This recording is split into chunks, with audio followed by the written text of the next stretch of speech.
entonces los chavos van a estar navegando y viendo. ¿Qué podemos hacer? Fíjese bien. Podemos dejar algunas actividades libres.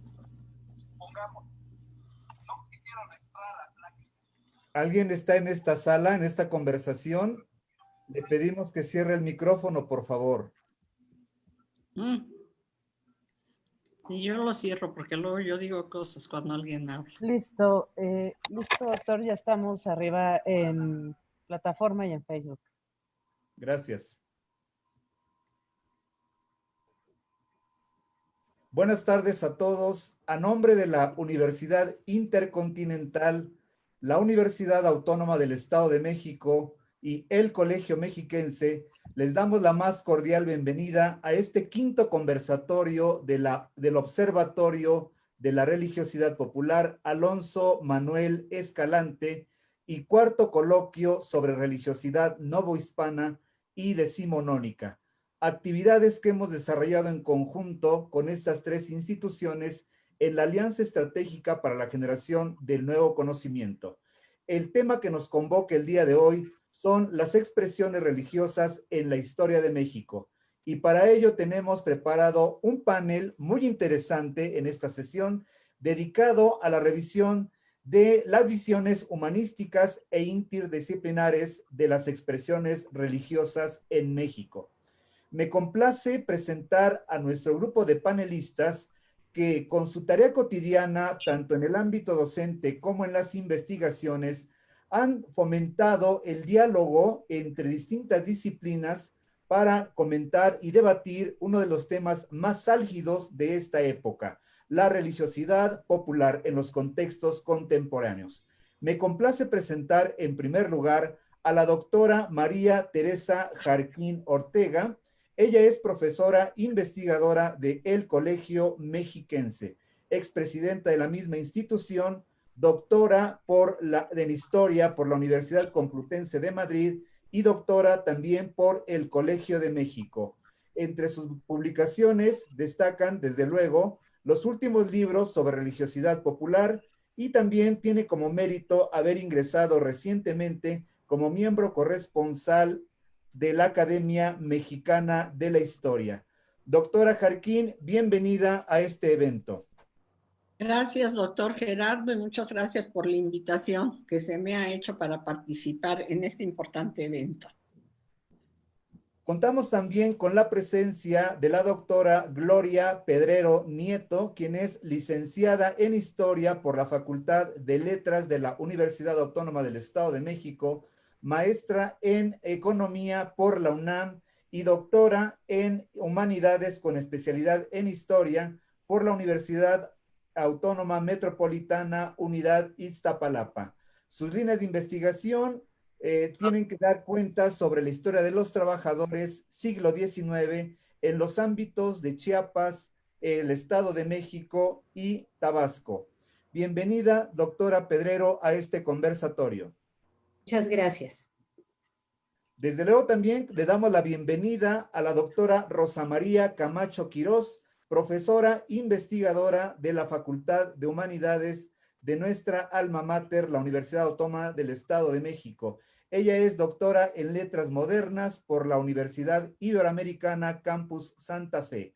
Sus líneas de investigación tienen que ver con la literatura novohispana, con énfasis en las crónicas religiosas.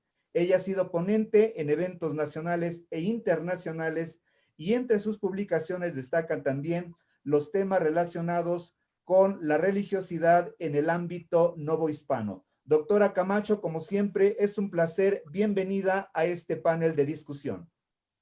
Muchas gracias. Gracias, doctor Gerardo. Nos acompaña también en esta mesa la maestra Andrea María del Rocío Merlos Nájera, profesora investigadora de la Facultad de Humanidades de la Universidad Autónoma del Estado de México. Ella es licenciada en Historia y maestra en Estudios Latinoamericanos por la misma institución. Sus líneas de investigación tienen que ver con el desarrollo político del Estado de México, los trabajadores, y tiene entre sus publicaciones algunos textos destacados sobre la legislación en el Estado de México, y los trabajadores. Maestra Rocío Merlos, bienvenida también a este panel de discusión. Muchas gracias, doctor González. Bien, como desarrollamos ayer la dinámica de nuestro conversatorio, les quiero recordar que voy a plantear 4 preguntas que darán pauta para la discusión del tema que nos convoca el día de hoy y que tiene que ver con la visión humanística e interdisciplinar de las expresiones de religiosidad en México. Cada una de ustedes le corresponde responder a la pregunta alrededor de 4-3 minutos. Si quieren hacer también uso de compartir pantalla, están en libertad. En total tenemos una ronda de 4 preguntas y al final de la sesión recuperaremos también algunas interrogantes, participaciones y comentarios del público que nos acompaña a través del Facebook Live de la Universidad Intercontinental. Bienvenidas todas y entonces procedemos con nuestro panel de discusión. En el orden en donde fueron presentadas será como corresponda responder a las preguntas. Tenemos un primer cuestionamiento muy interesante que desde luego va a mover a discusión y tiene que ver con las expresiones religiosas. En este sentido, doctora Teresa Jarquín, la primera pregunta que planteamos sería la siguiente. ¿Cómo se perciben las expresiones religiosas en el México contemporáneo desde la interdisciplinariedad? Adelante, doctora. ¿Cómo no? Voy a compartir pantalla con ustedes. Las ciencias sociales y la interdisciplinariedad ayudan a comprender las expresiones religiosas. El ejemplo, pues, es el trabajo de campo de los antropólogos, que en México es un patrimonio muy grande, demasiado grande, diría, de los cultos que se realizan, así como la mejor manera de explicarlo en usar otra manera es usando las gráficas, o sea, las matemáticas, y sobre todo las encuestas que realiza el INEGI, pues así nos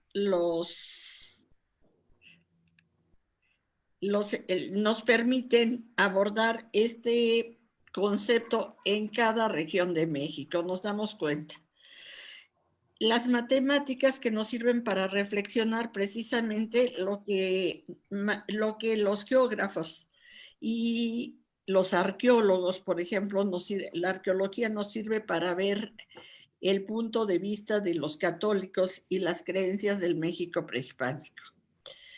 Hay que recibir ciertamente al no ser tan presentativo. Y yo traje una gráfica aquí de la religiosidad en México.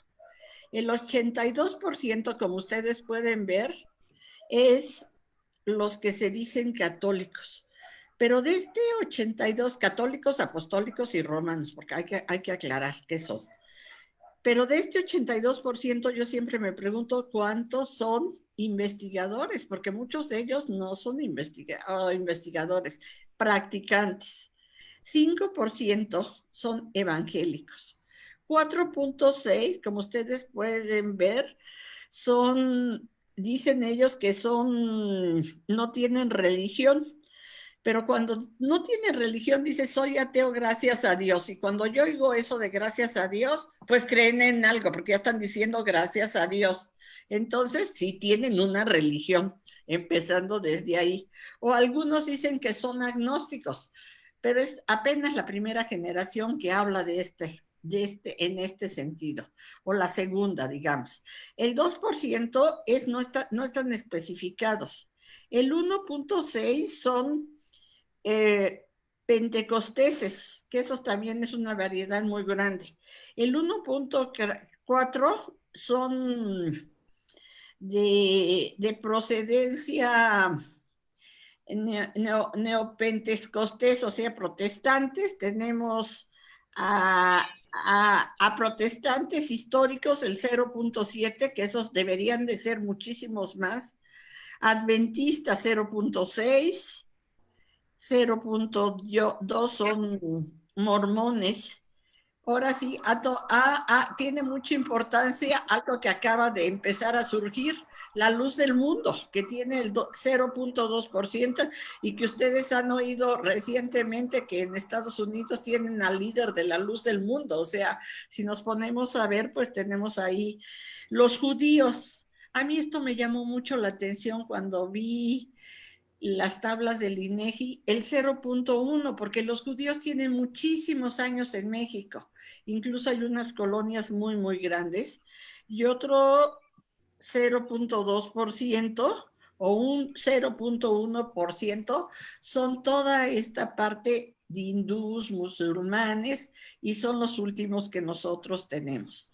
En realidad, digamos, no nos ayudan todas las ciencias para entender, o sea, es interdisciplinario, nos ayudan todas las ciencias para estar al día conociendo qué es lo que le pasa a México y qué es lo que pasa con la religiosidad, qué pasa con la religión y cómo nos ayudan las ciencias, todas las ciencias, a comprender un fenómeno tan importante como es el fenómeno de la religiosidad. Hace algunos años, siempre que se preguntaba cuál era la calidad o la escala de valores de la gente, lo primero que decía era mi familia y en segundo caso era la religión católica, apostólica y romana. Ahora ya no tenemos ni la familia se está deshaciendo, digamos, en este sentido, ya no es una escala de valores tan importante, ni la religión. Y podría yo seguir hablando de estas, pero hasta aquí lo dejo. Pues sin duda alguna, este comentario que nos comparte, doctora, y la gráfica tan específica, da cuenta justamente de ese fenómeno tan amplio y complejo que tenemos frente a nosotros como tarea para explicar. Escuchamos su participación, doctora Pedrero, sobre la misma pregunta. Sí, gracias. Bueno, en primer lugar, quiero manifestar que la interdisciplina es algo muy difícil de lograr, pues en general nos forman como supuestos especialistas y no debemos salirnos de lo que es nuestro campo de estudio, eso nos dice, ¿no? En mi caso, creo que tuve la fortuna de tener maestros en la facultad que al contrario, ¿no? Indirectamente nos estaban encaminando hacia eso. El primero que quiero mencionar es a Miguel León Portilla, que nos obligó a tener conocimientos mínimos de náhuatl, además de que teníamos que tener en cuenta el pensamiento filosófico de esa cultura, que era necesario conocerlo para comprenderla. Otro de mis profesores, desde luego, fue López Austin, que hacía referencias a la arqueología. Josefina Vázquez, en esos momentos, nos hizo conocer la literatura como otra fuente de la historia. En sus cursos de historia de los Estados Unidos, tuve que leer muchas novelas fabulosas que hablaban precisamente de lo que era el desarrollo de la historia de los Estados Unidos. Tuve la ventaja de tener dos maestros haitianos, Gerard Pierre Charles y Susie Castor, cuyo sentido hacia la actividad contemporánea nos provocaba en esos momentos muchos sentimientos, la verdad, para con su pueblo, porque ellos habían llegado en ese momento exiliados, y también me hizo comprender qué era lo que estaba pasando en el pueblo mexicano. Desde luego, no puedo evitar hablar de Enrique Semo, que fue quien me acercó sobre todo a la cuestión económica, a esa otra disciplina, la cual no teníamos nosotros en ese momento, ninguna formación hacia la economía dentro de la Facultad de Filosofía y Letras. A ellos les agradezco infinitamente estos conocimientos que me dieron. Quién sabe si lo lograron de veras formarme de esa forma, pero bueno, ellos lo intentaron. Pero la investigación, en realidad, nos ha obligado a volvernos de otras, a valernos, perdón, de otras disciplinas, principalmente de las ciencias sociales y en algunos casos las ciencias naturales y las llamadas ciencias exactas. Para entender el problema en estudio, desde luego hay que entrar a conocer la geografía, la sociología, ¿por qué no? Las matemáticas. Ya la doctora Jarquín nos habló en un momento dado de la necesidad de hablar, de tener en cuenta las matemáticas. Y desde luego, esto desde hace tiempo es una práctica que ya está presente, por ejemplo, en la Escuela de los Anales, que empezó a buscar otros temas y otros métodos. Y desde luego no puedo dejar de hacer mención a los etnohistoriadores, que son ya gente formada profesionalmente dentro de la historia y de la antropología. Para nosotros, cuando estudiamos la historia, los antropólogos eran así como, pues no muy científicos, ¿no? Como que iban y a ver qué encontraban y qué era lo que hacían. Entonces yo creo que eso es muy importante y por eso es que ahora es necesario esta interdisciplina. A veces caemos nada más en la multidisciplina para poder estudiar un fenómeno tan importante como lo es el fenómeno religioso en México, y que en un momento dado únicamente se tomaba en cuenta como algo folclórico. Sí, para nuestros visitantes, sobre todo norteamericanos, que entendieran algo de eso que estaba pasando en México. Creo que con esto termino mi intervención por lo pronto. Gracias. Gracias, doctora Pedrero. Y sin duda alguna esta experiencia que nos comparte, pues es la muestra más fehaciente de su formación en la UNAM. Y en ese sentido tengo que corregir mi presentación porque inicialmente yo le atribuí su formación como si fuera de la Universidad Autónoma del Estado de México, cuando en realidad corresponde a la UNAM. Y ahora entendemos también la virtud de los estudios que ha realizado en torno de las realidades como Chiapas, y otros lugares del sureste mexicano. Perfecto, agradezco su participación. Continuamos en el mismo tenor y ahora cedo el uso del micrófono a la doctora Camacho. Muchas gracias, y antes de responder la pregunta, pues no quiero dejar de agradecer a los organizadores por darnos este espacio y desde diferentes disciplinas, pues hablar de este tema tan importante que son las expresiones religiosas populares. En especial quiero darle las gracias a usted, doctor Gerardo, a la maestra Magda, que espero que esté como espectadora, a la doctora Alicia y al doctor Arzapalo por hacer posible estos conversatorios. Y bien, yo voy a enlazar un poco lo último que dijo la doctora Pedrero en cuanto a esta posibilidad de conocimiento, y yo sí creo que las expresiones religiosas sí nos podemos acercar mejor a ellas desde la interdisciplinariedad.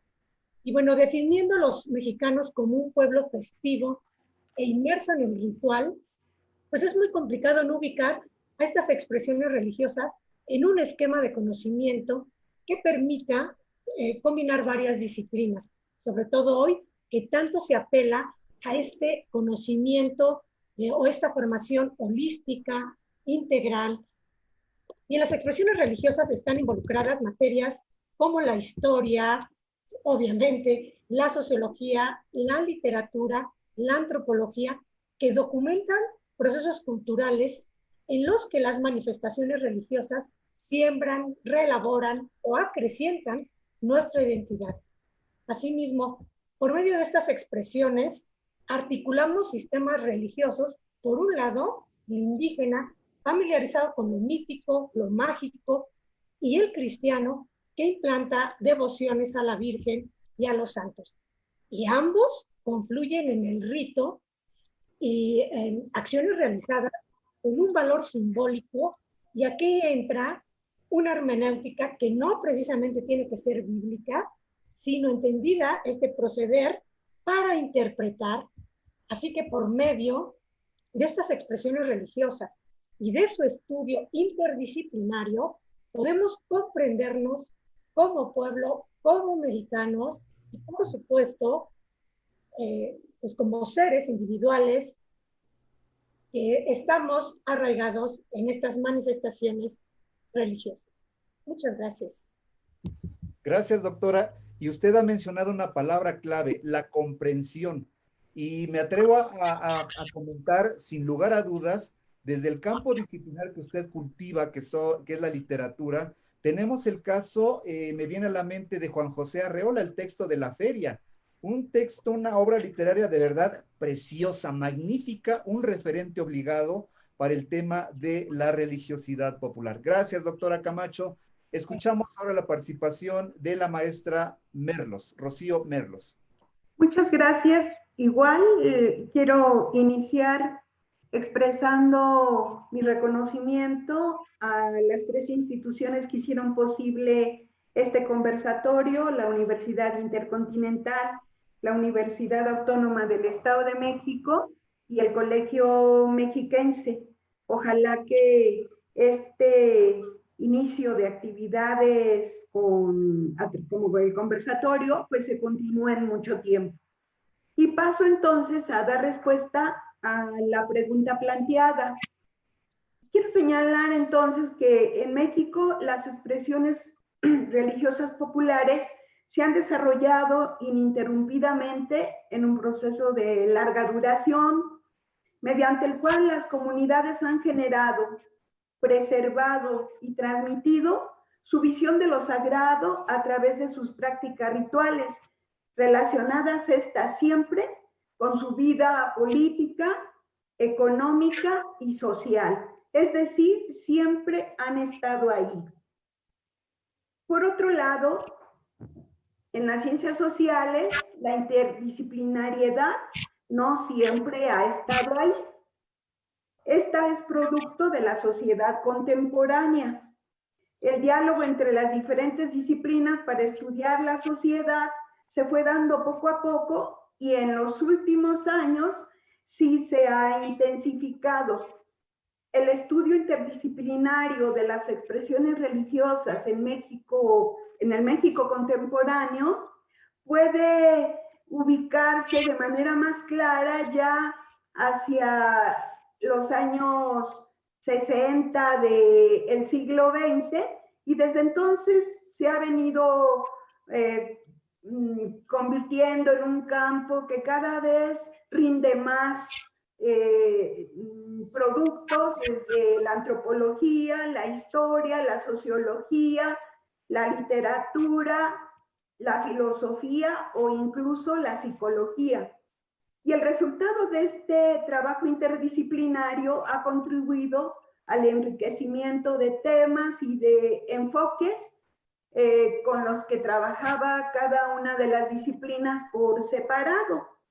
Ahora es mucho más consistentes estos enfoques y estas temáticas.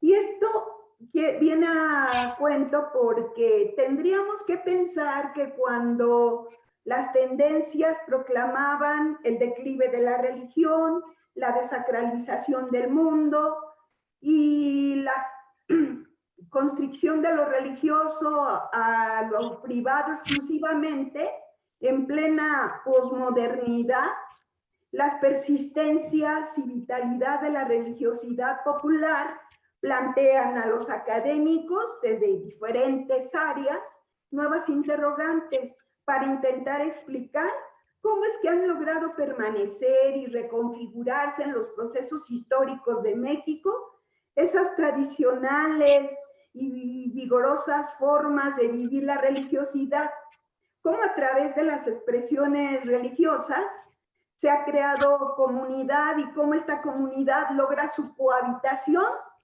con el resto de la sociedad, es decir, frente a los otros, y cómo logra su demarcación de la propia institución católica, cuyas evidencias se aprecian cuando vemos la gran participación de la gente en los rituales de la religiosidad popular y la menor asistencia a los actos tradicionales convocados por la institución en los templos. No hay equivalencia en cuanto a la asistencia a unos y a otros. Ahora, me parece que en el diálogo entre las disciplinas, pues cuando se da al inicio, primero buscaron de manera consensuada un marco teórico válido para comunicarse entre ellas, con la idea de renovar ese procedimiento teórico intelectual con el que cada una se acercaba al tema. Y eso se fue construyendo poco a poco, y la religiosidad popular vista como categoría analítica ha sido el punto de partida de este encuentro interdisciplinario. Me parece que es un aspecto que a veces perdemos de vista y que habría que ver cómo, sumando el trabajo académico interdisciplinario, se ha hecho sentir en momentos de cambio de los paradigmas, y esto ha hecho que incluso el Estado pueda expresar una diferente visualización respecto a las cuestiones religiosas, lo que se expresa en las reformas constitucionales que reconocen la importancia de la religión y sus expresiones. Y esto lo podemos ver, por ejemplo, en el artículo 1 de la Constitución, en el artículo 2 de la Constitución, se señala que México es una nación que tiene una composición pluricultural, sustentada originariamente en sus pueblos indígenas, que son los descendientes de las poblaciones que habitaban en el territorio actual del país al iniciarse la colonización, y que conservan sus propias instituciones sociales, económicas, culturales y políticas, o parte de ellas. Eso señala el artículo 2. El artículo 1 dice que se prohíbe expresamente toda discriminación que tenga por objeto anular o menospreciar los derechos y libertades de las personas, y que estén motivadas en cuestiones como el origen étnico o nacional, el género, la edad, la religión, puntualizo, o cualquier otra que atente contra la dignidad humana. Y el artículo 4 señala, para finalizar, que toda persona tiene derecho al acceso a la cultura, así como al ejercicio de sus derechos culturales. Y después, que toda persona tiene derecho a la libertad de convicciones éticas, de conciencia y de religión, y a tener o adoptar, en su caso, la de su agrado. Esta libertad incluye el derecho a participar individual o colectivamente, tanto en público como en privado, en las ceremonias, devociones o actos del culto respectivo. Esto nos indica que el propio diálogo entre las disciplinas y la presencia de las expresiones de religiosidad popular han obligado a que el marco jurídico se adecue y que sea menos excluyente de las cuestiones que tienen que ver con la religiosidad. Es todo. Interesante punto de vista, y bueno, quizá cometa una indiscreción, pero el repaso que nos ha hecho sobre la institución, el Estado y las leyes, pues obviamente corresponde a que la maestra Merlos en alguna ocasión fue diputada en la legislatura local del Estado de México. Bueno, paso a la siguiente pregunta. Cada uno de nosotros cultiva un campo disciplinar específico dentro del ámbito de las humanidades. En ese sentido, ¿en qué medida las humanidades nos aportan una visión matizada del fenómeno religioso en un mundo donde el principal referente es la productividad y el consumismo? La escuchamos, doctora Jarquín. Bueno, el estudio de las humanidades nos permite estar en contacto con nuestra parte humana, es decir, reflexionar a este tipo de temas como la religión y la religiosidad. La religión es lo interno. La religiosidad es la manera, la manera en donde se expresan para afuera.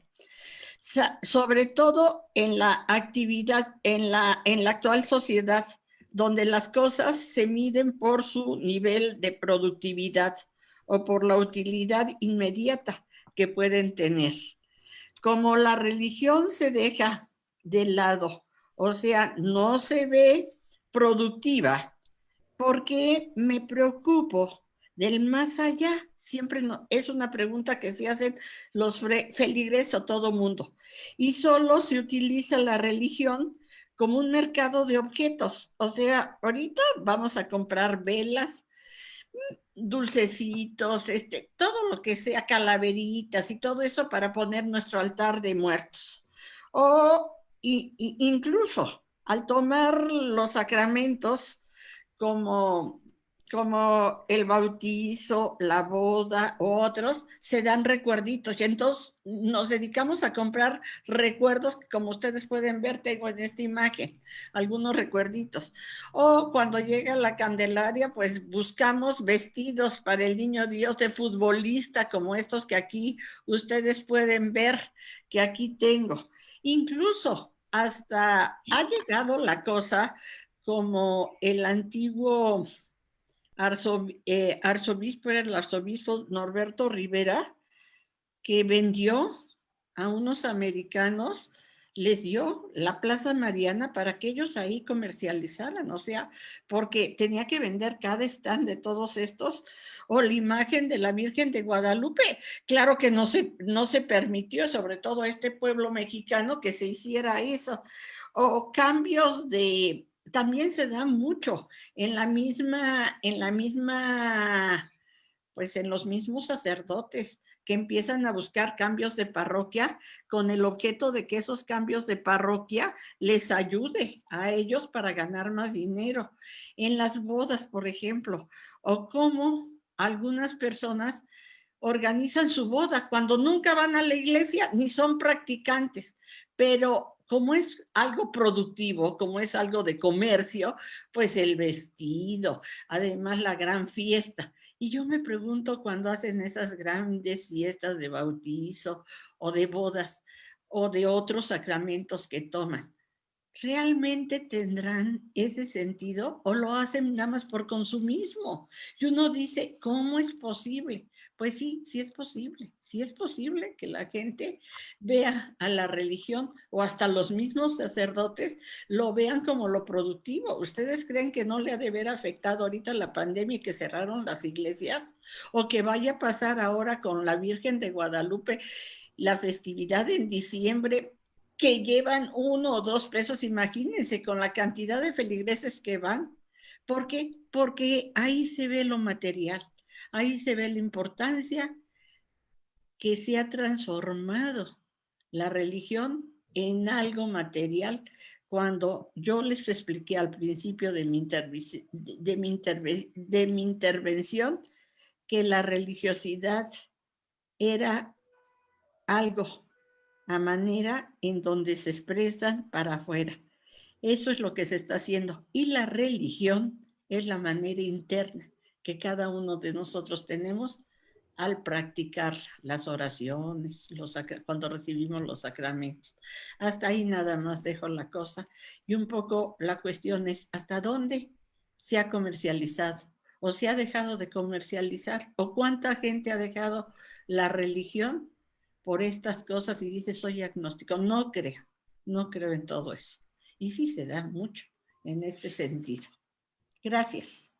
Al contrario, doctora Jarquín, la imagen que nos comparte es elocuente. Como objetos culturales, me parece que ahí tenemos un área de oportunidad para el estudio a partir del sentido de esos objetos. Continuamos con la dinámica. Doctora Pedrero, la escuchamos. Muchas gracias. Bueno, yo lo que pienso es que considero que los estudiosos de las humanidades y principalmente los que trabajan la religiosidad popular tienen una tarea muy importante para evitar que se pierda la esencia de la religiosidad popular, pues ellos son los que pueden observar y por lo tanto conservar lo esencial de esas manifestaciones. Para ello me voy a permitir comentar la fiesta patronal de San Francisco Tlaxinalcalpan, que es en Almoloya, en el municipio de Almoloya, en el Estado de México, donde cabe aclarar que este año, bueno, no supe cómo fue debido a la pandemia, cómo fue que se desarrolló. Pero esta fiesta se celebra a principios de octubre y es en honor al patrón, al santo patrono, que es San Francisco de Asís.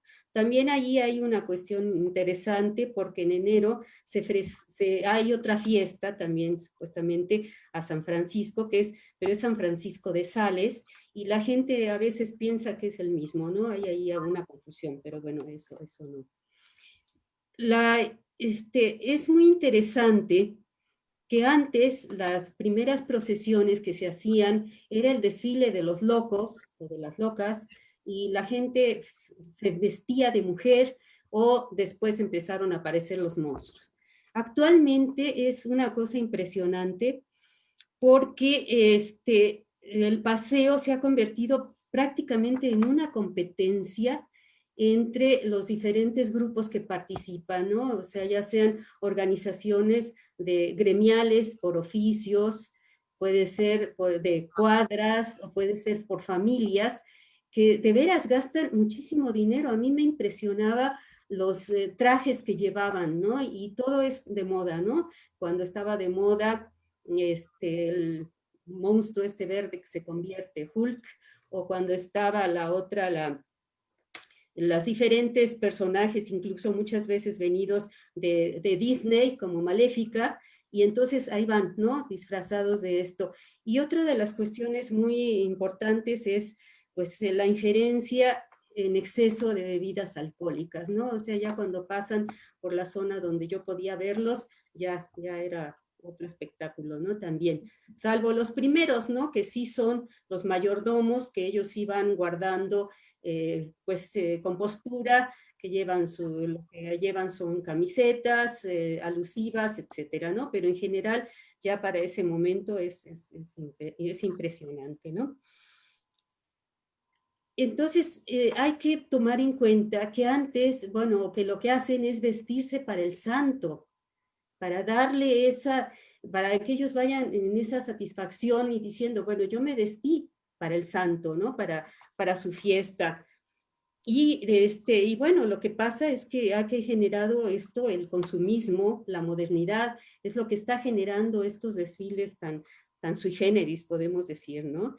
Y se pierde el sentido religioso en parte de la festividad, ¿no? En el cual, bueno, los estudiosos antiguamente lo que se hacía era sobre todo, pues, ir a agradecer al santo los beneficios de ese año, ¿no? La alimentación, si habían estado enfermos, que los curaran, y pedir para el próximo año lo mismo, ¿no? Entonces, yo siento que ahora, para los estudiosos de estas expresiones de la religiosidad popular, pues les toca rescatar esto, ¿no? Antes de que se pierda y que ya quede en completo olvido, ¿no? Que es sobre todo esto es el desfile para el santo. Hay que vestirse para el santo, pero bueno, esos desfiles con esos trajes se me hacen un poco especiales. Bueno, eso es, gracias, mi opinión. Un punto de vista muy interesante entre, digamos, una escala de valores que está totalmente transformada de lo que era antiguamente y las expresiones contemporáneas, donde el consumismo está a flor de piel. Doctora Camacho, su turno, por favor. Muchas gracias. Y bueno, pues sin lugar a dudas, creo que las humanidades están inmersas en el mundo de hoy. Es decir, esto es inevitable. Y voy a citar por ahí a un sociólogo, filósofo polaco, británico, que murió hace unos 3 años, en 2017. Y este mundo, según Zygmunt Bauman, estamos en un mundo líquido, ¿no? Ya nada es consistente, ya nada es permanente, ya no hay solidez en las relaciones, en el trabajo. La vida moderna se nos escapa de las manos, dice Bauman, como agua. Vivimos inmersos en una sociedad consumista que busca satisfacciones inmediatas, y creo que de esta sociedad mostrada por Bauman, las humanidades no están exentas. Pero, por otro lado, en su tarea de enfocarse en las manifestaciones y en el quehacer humano, siguen dando cuenta, y en este caso de la religiosidad como un fenómeno social que cumple diversas funciones, y creo que una de las primordiales es la fiesta. Y bueno, voy a comentar algo que me llamó mucho la atención, que ayer también la maestra Magda en alguna de sus intervenciones hizo mención de una fiesta que hubo en esta pandemia en un lugar aledaño a Toluca, pero yo el miércoles pasado salí a caminar aquí por donde vivo y me llamó mucho la atención, escuché por ahí un escándalo, es decir, una fiesta, y en la puerta de la casa había un moño negro y decía en una cartulina: el miércoles, el último día del novenario del Señor Salvador. Entonces estaban festejando pues el último rosario. Así que somos un pueblo que festeja en comunidad o que propicia relaciones, dejando el individualismo, reafirmando valores colectivos, tradiciones, afectos, y la religiosidad popular pues es el escenario de un sinnúmero de fiestas de las que las disciplinas humanísticas creo que siguen dando cuenta. Aquí valdría la pena hacerse una pregunta. Estas manifestaciones estas disciplinas que dan cuenta del quehacer del ser humano, estaría sujeto a revisión en cómo se aborda este fenómeno religioso, si solo como mero objeto de estudio o como manifestación viviente dotada de identidad, significación e historia. Muchas gracias. Interesante, pues, este comentario que nos hace del novenario, pues es una muestra fehaciente de que seguimos siendo un México barroco. Festejamos por todo, celebramos todo. Celebremos este conversatorio incluso que nos ha convocado. Maestra Merlo, su turno. Gracias. Bueno, yo quiero ver de dónde arranca justamente estos valores que se colocan frente a las humanidades, estos valores de la productividad y el consumismo. Y retomo que el origen del humanismo puede ubicarse entre los siglos XV y XVI, cuando los humanistas volvieron los ojos a la antigüedad clásica e identificaron en ella el libre albedrío como la esencia del ser humano, como aquella cualidad que lo hacía dueño de sí mismo, lo que le daba una gran potencialidad de crear, de generar conocimiento. Así, a partir del siglo XV, los humanistas utilizaron la sabiduría de la antigüedad clásica como un método para transformar la realidad de su presente y alcanzaron una renovación intelectual y cultural que abarcó todos los campos del conocimiento, desde el de la reflexión filosófica, la astronomía, la política, la medicina, y el de las realizaciones culturales. Después, en el siglo XVII, la revolución científica sentó las bases para el crecimiento demográfico y para la producción de los satisfactores que resolvieron los problemas de la sociedad de su época. Pero con la producción en serie generada en los siglos siguientes, la mercancía se volvió un fetiche. Y la sociedad se orientó al consumismo, viéndolo como sinónimo de estatus social. Ese paradigma utilitario colocó a las humanidades en situación crítica, como un conocimiento prescindible. Y los periodos finiseculares de los siglos XIX y XX exaltaron el criterio cuantitativo y con él soslayaron el valor de las humanidades. Se les comparó con otras profesiones que garantizan un rendimiento económico a sus profesionistas y a la sociedad académica en general.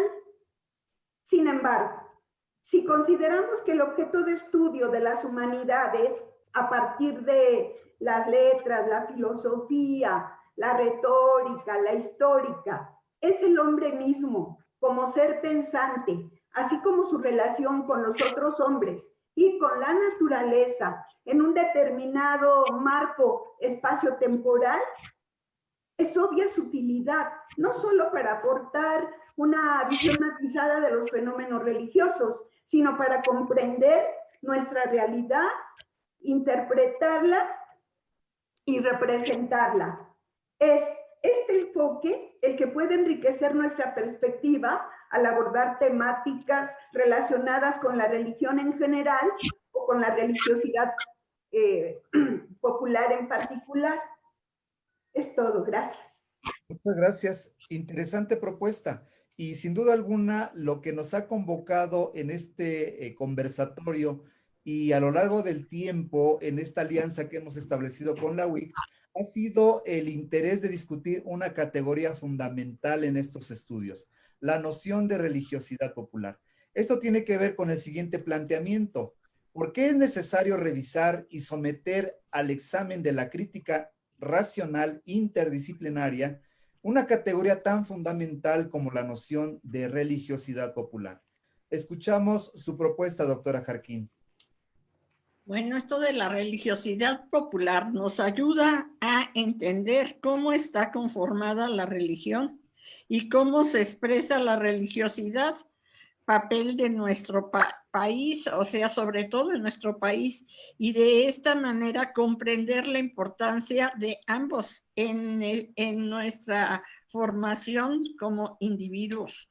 El ejemplo que yo voy a poner aquí a la mesa y al conversatorio es el someterlos a las disciplinas. Vemos claro que es una mezcla o sincretismo de todo o de nada. O sea, tenemos una religiosidad, por ejemplo, y aquí la primera imagen que tengo, los danzantes. ¿Qué pasa con los danzantes? Aquí yo no sé si es religiosidad popular mexicana, como lo diría Pedro Carrasco en su libro El catolicismo popular mexicano, o es un sincretismo, porque ustedes ven los danzantes que desde el mundo prehispánico acostumbraban, pero con una imagen. En la capa llevan a la Virgen de Guadalupe, que ahora es más que nada. La otra parte, la parte de las procesiones. Las procesiones que lo adoptaron, ya lo tenían en el mundo prehispánico, pero lo adoptaron de los españoles porque ellos acostumbran mucho a hacer estas procesiones y cargar a la Virgen y bailar con la Virgen y hacer las cosas. Y esto ahora lo estamos teniendo mucho con nosotros. Arriba es la fiesta de un lugar que me encanta mucho, que es Metepec. La fiesta de San Isidro Labrador, en donde ustedes pueden ver todo lo importante que tiene. Y digo de San Isidro Labrador porque ahí, por ejemplo, el santo patrono del pueblo es San Juan Metepec, pero su fiesta que el pueblo adopta es este catolicismo popular en donde dice, lo voy a hacer, pero yo voy a festejar a San Isidro, porque en Europa es quita el agua y pone el sol, y nosotros lo decimos al contrario, quita el sol y pone el agua, que lo celebramos el 15 de mayo, pero esto es un ejemplo claro de esta religiosidad popular. O por último, lo que tengo aquí, las ferias en donde aparecen los cohetes, los toritos, porque recuerden, en el mundo prehispánico y en la religión católica, bueno, en la religión prehispánica no teníamos cohetes, teníamos tambores, teníamos ruidos, otro tipo de cosas, pero cohetes, pólvora no la teníamos. Y en cuanto llegó la pólvora, la hemos adoptado. Incluso muchas veces se utiliza como si fueran campanas para llamar a la iglesia. Cuando empezamos en los pueblos, este pueblo en donde yo ahorita estoy confinada y encerrada desde hace no sé cuántos meses, que es Iztapan de la Sal, aquí lo despierta uno los cohetes, porque todas las fiestas las celebran con cohetes y con música. O sea, esta religiosidad popular que es yo no diría, por eso yo digo que somos esta mezcla de lo español traído y de lo prehispánico que tenemos. Y entonces vamos mezclándolo todo. Es una, así como para concluir, es una, para entenderlo, cómo está conformada esta religión que la sentimos adentro. No, yo le pido a la morenita, no, a Dios no, a la morenita, o sea, a la Virgen de Guadalupe. Y con esto concluyo esta religiosidad popular. Gracias, doctora Jarquín. Escuchamos su respuesta, doctora Pedrero. Muchas gracias. Bueno, desde mi punto de vista, cualquier categoría tiene que ser revisada constantemente, y más aún una categoría como la religiosidad popular, que está cambiando conforme se va modificando la vida de los que la practican. Aquí quiero retomar a otro de mis maestros, ya parece autobiografía, perdón, pero ahí les va. Que es precisamente, él no fue nunca mi maestro en el aula, pero fue mi primer jefe, y fue Enrique Florescano. Él en uno de sus artículos menciona que contrariamente a una antigua tradición, hoy se acepta que la memoria es un conjunto de impresiones que se van transformando. Es una reconstrucción continua hecha por los actores individuales y colectivos de la historia. Así es que la memoria que nos ha llegado no es cierto que sea lo que sucedió en la época prehispánica, perdón, o en el mundo antiguo, ¿no? Sino es algo que ha ido evolucionando. Y bueno, si estos conceptos van evolucionando, ¿por qué no vamos a ir nosotros transformando todo lo que tiene que ver con esto, ¿no? Revisar y someter a un examen a esta categoría que es la de religiosidad popular. Él, por ejemplo, continúa diciendo que, bueno, lo que nos llegó a nosotros después de que cuando viene la conquista se termina con todo lo que existía en ese momento histórico, ¿no? Porque hay la destrucción de todos los códices, bueno, aunque no se destruyan, bueno, no se siguen elaborando, etcétera. Y entonces esto es lo que se va creando durante todo el periodo en la Nueva España, que mucho hemos dicho que la identidad criolla, y nos olvidamos precisamente de este otro grupo que no solamente son los europeos o los descendientes de los europeos, sino tienen que ver los asiáticos, los africanos y desde luego pues todas las culturas que quedan aquí presentes. Entonces es muy importante que en un momento dado retomar esto, ¿no? Cómo estos pueblos guardan para ellos parte de su cosmovisión, algunas partes desafortunadamente se perdieron, pero la parte que la guardan, y entonces la combinan con la religiosidad, ¿no? Con la cuestión cristiana, y entonces crean algo diferente. Y nosotros queremos decir que nuestro concepto de religiosidad popular lo tenemos que conservar como creemos que es, no. O sea, yo creo que siempre vamos a tener que estar revisándolo de acuerdo al devenir histórico, ¿no? No nos podemos quedar en una sola idea, ¿no? Sino tenemos que retomar esto. Si no podemos caer nuevamente en lo que decía yo hace un rato, en esta cuestión anecdótica o casi folclórica, ¿no? Bueno, muchas gracias. Interesante punto de vista. Me ha dejado una asignatura pendiente por ahí. Escuchemos ahora la participación de la doctora Camacho. Gracias, doctor Gerardo. Bien, si se habla de una religiosidad popular, hay una no popular, o sea, una religiosidad oficial, la que está inscrita en un canon y es institucional, mientras la otra atiende a creyentes, a sus credos y cosmovisiones. Considero que debemos partir de la inclusión hoy que está tan de moda el tema en estos tiempos de la exclusión, justamente.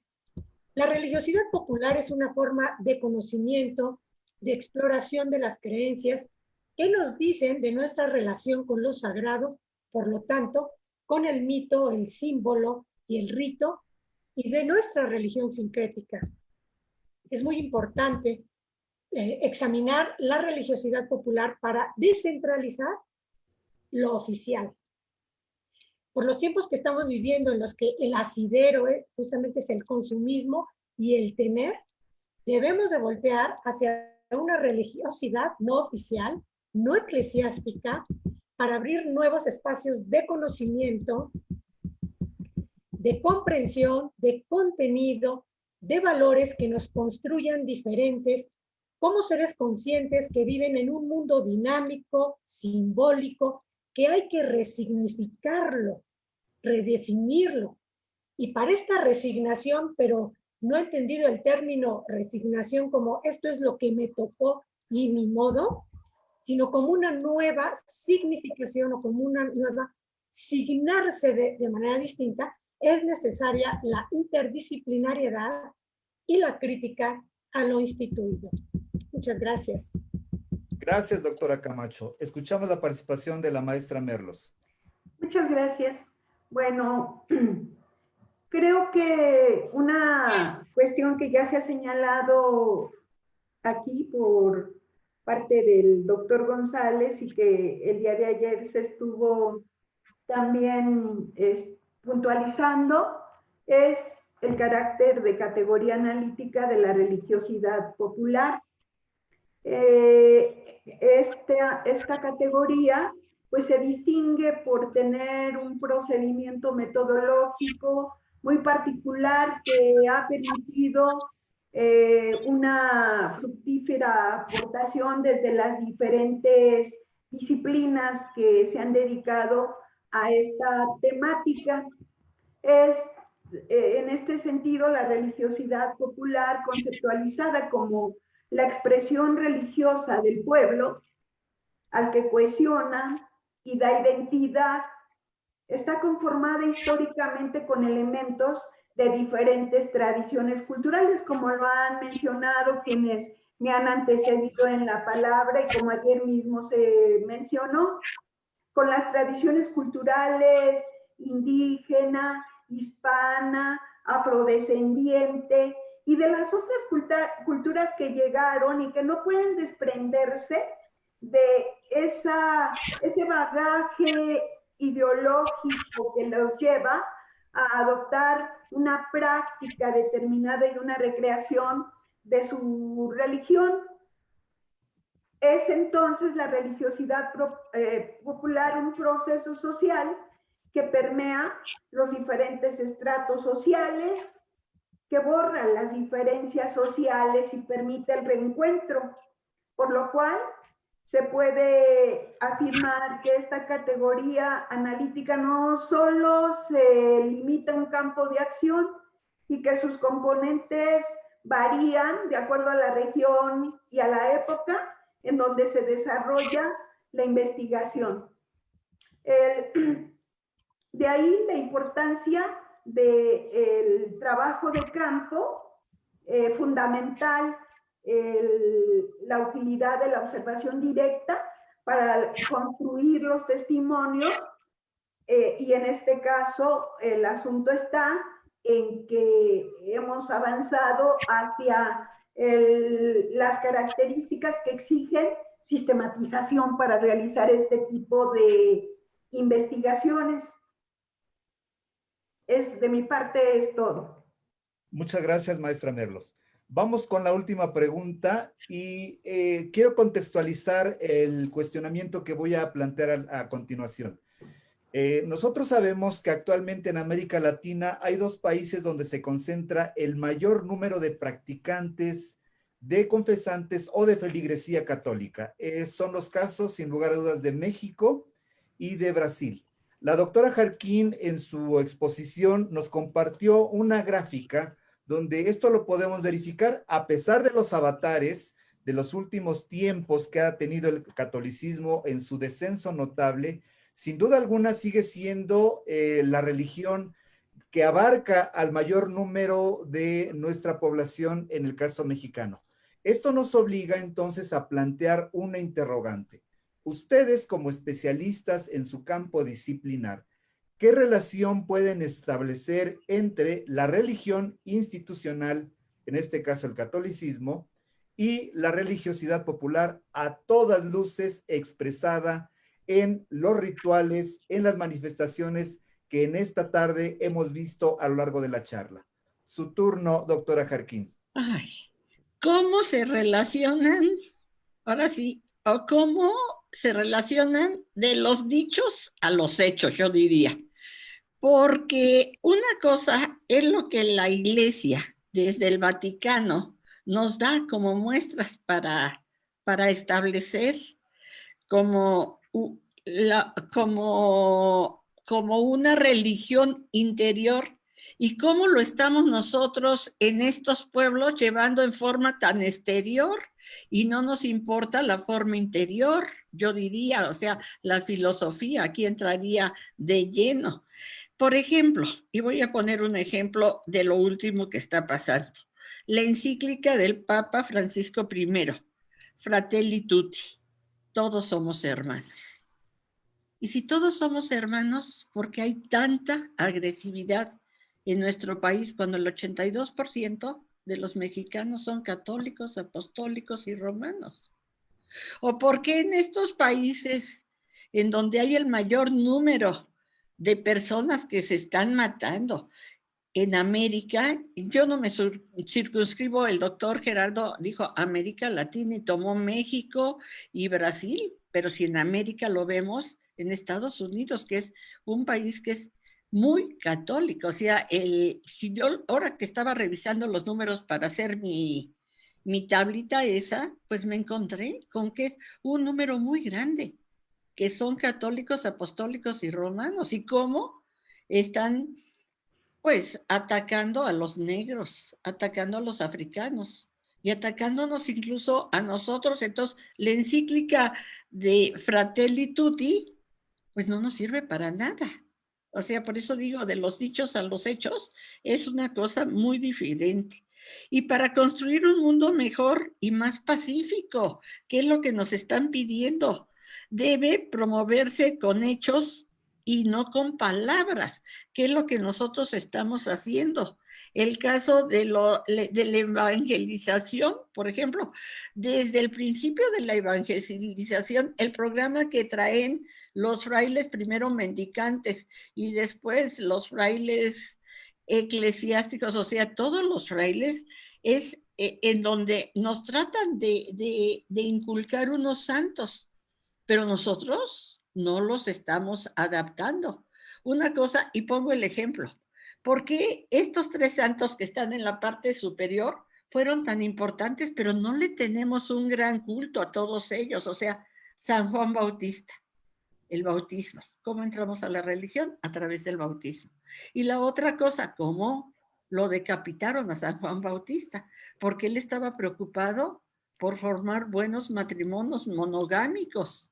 En México, yo me estoy refiriendo en México específicamente, y tratan los frailes franciscanos, por ejemplo, en el Valle de Toluca o en otros lugares a donde llegaron, y también los agustinos y los jesuitas y todos, ponen pueblos que se llamen San Juan, pero lo van a decapitar por el matrimonio. O sea, él también quería que fuera un solo matrimonio y que no hubiera, pues, monogamias y todas estas cosas. Pero a San Juan Bautista lo van a poner de patrón. A los otros dos evangelistas que van a poner y lo van a poner como patronos de los pueblos es San Pedro y San Pablo. A Pedro, o sea, que era un pescador, va a pescar almas y le va a cambiar su nombre, Jesús, y le va a poner Pedro, y le va a dar las llaves, que nosotros decimos que son las llaves de la iglesia, y también va a morir en una forma terrible, en la cruz y de cabeza, y en donde muere, precisamente en donde hacen su sacrificio, ahí van a construir el Vaticano, en donde está, y que es como el principal, diríamos, porque ahí es la piedra del cristianismo. Y aquí nosotros, pues sí, los tenemos, pero ni los festejamos el 29 de junio, que es San Pedro y San Pablo. Y Pablo, que es el que lleva la espada. Saulo, se llamaba Saulo, ¿por qué me persigues? Se convierte al cristianismo y cambia su nombre por Pablo porque es el primer converso que él la tiene. Pero estos pueblos, nunca tenemos unas celebraciones populares así tan folclóricas como las tenemos. Y yo puse abajo en estos pueblos a quienes se festeja. En un caso está, bueno, ya les hablé de San Isidro Labrador. Fue muy cómodo, él oraba y los ángeles labraban. Ay, a mí me hubiera encantado yo orar y me pongo a orar, y que alguien venga a limpiar y hacer la comida y todo esto que no me gusta hacer y que no lo hago, la verdad. Pero yo no tengo, bueno, sí tengo una angelita que viene a hacerlo. Se llama Norma aquí en Iztapan y en Toluca Zulema. Pero si no fuera por ellas, yo sería, pero esto es lo que pasa. Yo quisiera orar como San Isidro Labrador y que se arara la tierra, que se trabajara. Y en el otro caso, el otro numen que van a tomar, así como el otro, va a ser uno de los, el jefe del ejército de los arcángeles, que es San Miguel Arcángel, un ser alado, con una espada, que representa el bien, y a sus piernas tiene el mal. Y este santo, por ejemplo, San Miguel Arcángel, es uno de los santos a los cuales lo vincularon con Tlaloc, porque Tlaloc lleva el trueno, él lleva la espada. Incluso en el mundo Maclatzinca, para que no llueva, ponen un palo y una serpiente y salen. Y se supone que con eso ya no va a llover, ni va a haber granizadas así fuertes, ni nada. O la otra costumbre que se tiene, se entierra un cuchillo en la tierra para que no llueva. Si van a tener una carne asada, entiérrenlo y van a ver. Van a decir que le estoy enseñando a hacer brujerías. No, porque es San Miguel Arcángel, la espada de San Miguel. O sea, estas cosas tan populares, tan comunes y corrientes, es lo que se da aquí. Yo escogí a estos porque una cosa es lo que hace la relación de los dichos con los hechos, con lo que nos dice la iglesia, y otra cosa es la que nosotros hacemos. Muchas gracias.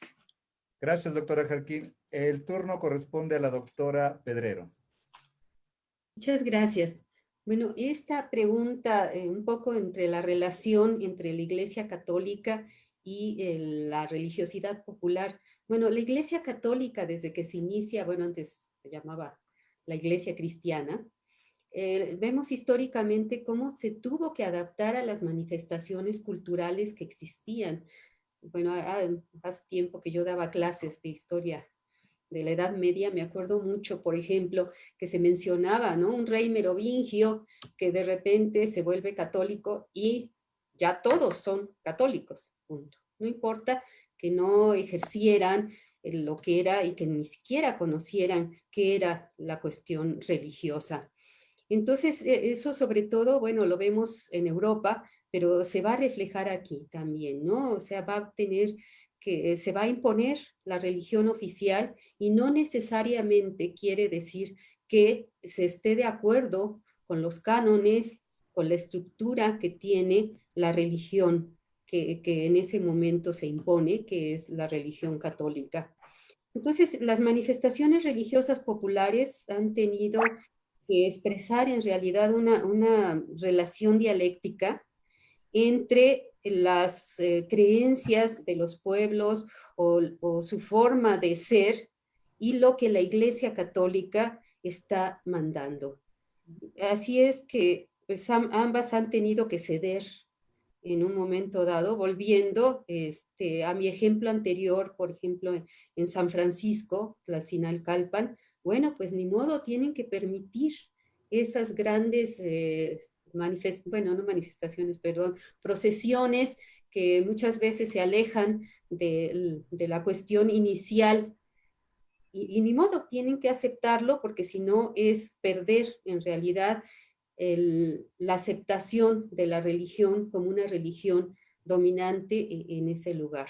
Bueno, yo me agradezco mucho en realidad que me hayan invitado porque es un tema para mí que nunca he trabajado, la verdad, y que bueno, pues me hizo pensar en otras cosas que desde luego los he escuchado a ustedes, los que son los expertos en estos temas, y me gusta mucho ver que eso existe, que esa religiosidad popular está presente y que, bueno, a nosotros como humanistas tenemos que buscar la forma en que no desaparezca. Muchas gracias. Al contrario, doctora Pedrero. Escuchamos su punto de vista con mucha atención, doctora Camacho. Muchas gracias, doctor Gerardo.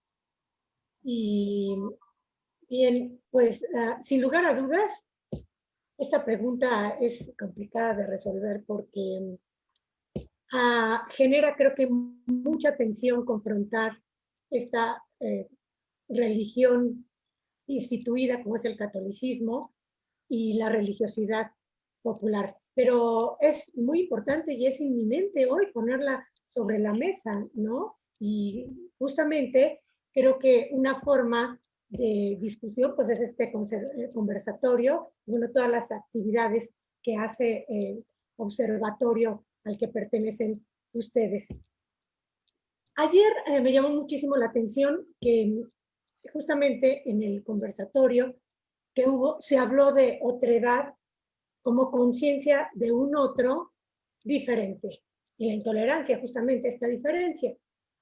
Y en este otro constitutivo para mí, porque eso es fundamental para entender esta relación con el otro, podemos hablar, y creo que a mí me gusta más el término, aunque son equivalentes, de alteridad.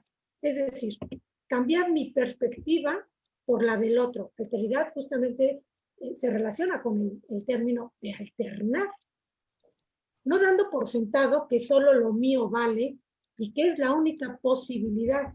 Yo acepto al otro o lo otro sin prejuicios establecidos y ese otro diferente converge en el yo, es decir, en mí. El catolicismo tendría que ver lo otro, en este caso la religiosidad popular, como parte de su conformación.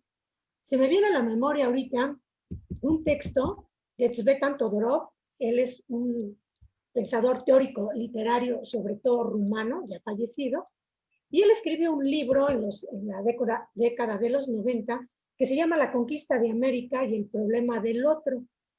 Y justamente en este texto Todorov plantea que la conquista en América se dio de la manera que se dio, es decir, sumamente agresiva, sangrienta, por la falta de alteridad de los conquistadores. Y aquí no podemos exentar a la iglesia de esa intolerancia, ¿no? Por otro lado, yo considero primordial ubicarnos como seres religiosos, como seres que reconocen una relación con la divinidad. Y aquí voy a también echar mano de otro pensador rumano, muerto en Estados Unidos, ya tiene sus años, Mircea Eliade, que es un fenomenólogo de la religión, y señala que la relación con lo sagrado es parte de la naturaleza humana. Hay que entender el fenómeno manifestación religiosa, comprenderla, situarla y entender su sentido, ver la sacralidad del mundo y relacionarnos con él desde ahí. Creo que otra historia estaríamos contando y otro presente estaríamos viviendo si viviéramos a partir de ese precepto. Ver todo el mundo de una manera divina, es decir, impregnado por esta sacralidad. El catolicismo, como religión institucional, yo considero que no debe de cancelar la religiosidad popular que muestra en muchas de sus manifestaciones la relación del ser humano con lo sagrado, que es a lo que yo apostaría hoy. Muchas gracias. Al contrario, doctora Camacho. Escuchemos finalmente el punto de vista de la maestra Merlos. Adelante, maestra. Sí, yo creo que la respuesta no puede ser tajante. Me parece que depende de las características del momento histórico estudiado. Y en este sentido, creo que hay una perspectiva temática diferente para abordar el tema del catolicismo como religión institucional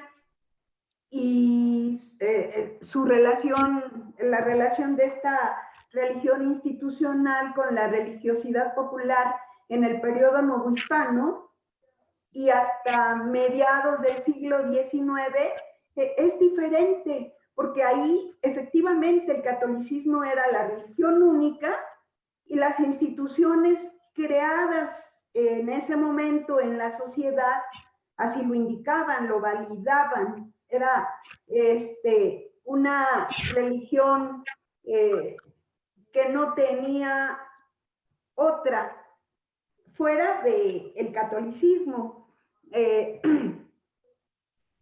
Entonces, creo que ahí aun cuando había una sola religión, habría que distinguir cómo se va expresando la religiosidad popular. Primero, como respuesta a la institucionalidad de la Iglesia Católica. ¿Cómo se expresa? ¿Cómo sale de la interioridad cuando la propia Iglesia Católica intenta definir el camino único por el que debería de expresarse todo lo que tenía que ver con la religión? Entonces, bueno, ahí empieza su momento de creatividad. Y la respuesta es diferente a cuando tiene que reaccionar frente a la institucionalidad de la monarquía. Cuando con las reformas borbónicas se trata de coartar, de cortar la creatividad a la religiosidad popular, porque era vista como un factor de competencia con la propia institucionalidad monárquica, y porque además lo interesante aquí era que se buscaba la apropiación de los bienes y de los recursos, que desde la perspectiva de la institucionalidad monárquica se dilapidaban en actos inspirados en la religiosidad popular. Entonces ahí la temática es otra, porque la respuesta era otra. Por un lado estaba la religiosidad acosada por la propia institución en algún momento, y por otro lado la religiosidad acosada por el Estado monárquico. Y el tratamiento tiene que ser diferente para esos momentos. Y me parece que después, en estos dos momentos, no debemos de perder de vista que aún tanto en uno como en el otro, lo que tenemos que puntualizar es que la religiosidad popular era pluricultural, lo que ya habíamos mencionado antes. Mantenía raíces religiosas de diferentes orígenes. Y así debiéramos de revisarla. Ahora, creo que en este sentido, la historia tendrá que hacer un gran trabajo para el estudio de las respuestas que en esos diferentes momentos asumieron las comunidades para preservar sus rituales. Y otro momento va a ser el siglo XIX, donde la religión católica ya no es vista como la única, sino es la hegemónica, tal y como lo presentó en su gráfica al inicio de este evento la doctora Jarquín. Muy hegemónica, pero no única.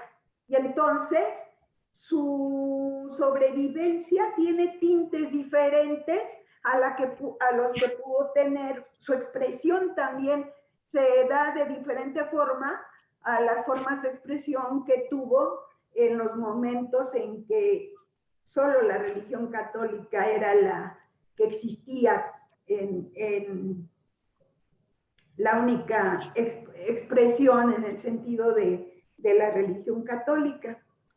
Es cuanto. Muchas gracias, maestra Merlos. Bueno, sin duda alguna, este conversatorio ha sido muy rico. Hemos escuchado distintos puntos de vista acerca de un tema único que nos convoca, pero que nos damos cuenta que tiene distintas aristas y sobre todo asignaturas pendientes que nos corresponden a nosotros como estudiosos abordar con una nueva perspectiva teórica, con nuevas preguntas e incluso a partir de evidencias que muchas veces están frente a nosotros, pero que pasan desapercibidas. Estamos ya en el límite del tiempo de este ejercicio. Les doy las gracias a cada una de ustedes por habernos permitido reunirnos en estos momentos para conversar sobre un tema tan interesante, tan álgido y sobre todo en estos momentos. Hay una pregunta en el chat de la maestra Magdalena Pacheco Régules. Me voy a permitir leerla. Dice así: como científicas sociales y desde su experiencia personal y académica, ¿cuál es la percepción que tienen sobre la religiosidad popular en tanto problemáticas de investigación? Y felicita a cada una de ustedes. Quien guste tomar el reto, adelante. Pues si quiere yo empiezo y ya empecé con todo eso. Usted dijo que yo empezaba, pues empiezo. Bueno, primero agradezco a la maestra Magda el que haya estado con nosotros oyéndonos.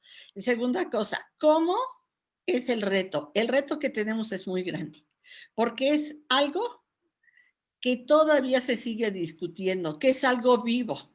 Yo no sé qué va a pasar el 12 de diciembre, ahora con la pandemia. Y digo, yo no sé porque si ya lo vimos el día 28 con San Judas Tadeo, abogado de lo imposible, espero que nos quite la pandemia, ¿verdad? Ya que fue tanta gente y que obligaron a que se abriera la iglesia. Eso es una fuerza muy grande del pueblo, de la gente. Porque ahora, ¿quién forma la iglesia? La iglesia la formamos todos, o sea, somos nosotros la iglesia. La religión es lo que tenemos adentro. Y yo no sé qué vaya a pasar el día 12 si la gente no acepta quedarse en su casa e insiste en ir a la Basílica de Guadalupe, porque es un reto terrible para las autoridades. ¿Qué va a pasar? Van a llegar ahí miles de peregrinos, van a llegar con sus vírgenes, sus procesiones o qué cosa. Son capaces de tirar hasta las rejas que tiene ahí todo eso y tratar de entrar. Ahora, por un lado. Por otro lado, la otra vez estaba oyendo yo en las noticias que se estaba diciendo que iban a permitir que se hiciera una fila grande, pero digo, ¿habrá sana distancia? ¿No habrá sana distancia? Es que estamos ahorita en un momento coyuntural donde debemos de ver todos estos aspectos, como lo decía la doctora Gloria Pedrero, que ella ha visto, ¿no? Como en los pueblos, la festividad de San Francisco, cómo la toman. Y no saben ni lo que representa San Francisco.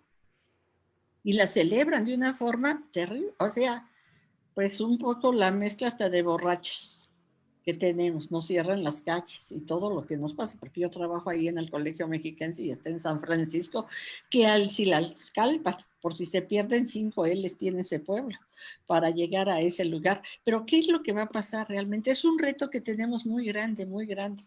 O también lo que dijo la doctora Rosa María Camacho, cuando dijo, yo vi un listón negro y ahí se estaba celebrando. O sea, celebramos desde que nace el niño hasta que muere.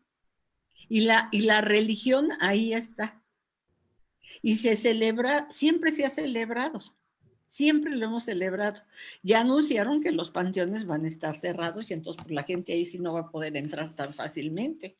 Ya llevaron flores o quizás se pongan a los alrededores del panteón, por afuera en las bardas, sin sana distancia y se pongan toda la noche en ciertos pueblos. Santana, la que está muy cerquita de Toluca, se me fue el nombre. Zapatitlán. Sí, este pueblo, por ejemplo, tenía esa costumbre. Mi mejor amiga que era de ahí tenía la costumbre de pasar toda la noche en las tumbas o cuando nosotros lo vemos. Entonces tenemos como intelectuales, como estudiosos, es un reto muy grande.